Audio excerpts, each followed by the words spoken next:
பரம்பொருளான சிவபெருமானை நாம் பார்த்ததில்லை. வரலாற்று நாயகனான கர்ணனை தெரியாது.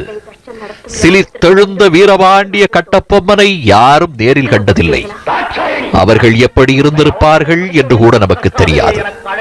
ஆனால் அவர்களை எல்லாம் நம் கண்முன்னே கொண்டு வந்து நிறுத்திய நடிகர் திலகம் சிவாஜி கணேசனை தெரியும்.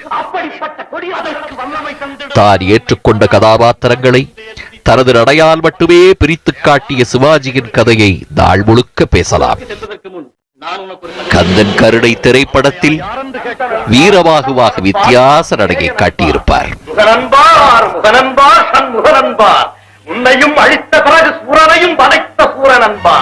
பார்த்தாலே பசிதீரும் திரைப்படத்தில் பாலுவின் தன்னம்பிக்கை நடை. போனால் போகட்டும் போடா பாடலில் ரவியாக அலட்சிய நடை. பூமியில் நிலையாய் வாழ்ந்தவர் யாரடா, போனால் போகட்டும் போடா. பாகப் பிரிவினையில் தட்டு தடுமாறும் கண்ணையனாக தளர் நடை.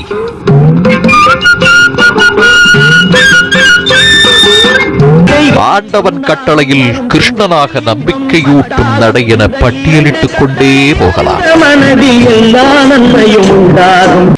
இத்தனை நடை நடந்த சிவாஜிக்கு திருவிளையாடல் படத்தில் சிவபெருமானின் மிடுக்கு நடையை எவ்வாறு காட்டுவது என்ற தயக்கம்.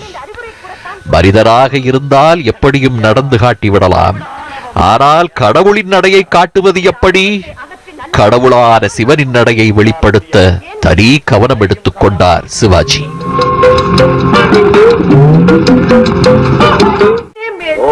பரமசிவன் எப்படி இருப்பார், அவரது நடை உடை பாவனைகள் எப்படி இருக்கும் என அதுவரை கற்பனை கண்டவர்களுக்கு சிவாஜியின் திருவிளையாடல் நடை என்றும் நெஞ்சில் நிலைத்திருக்கும்.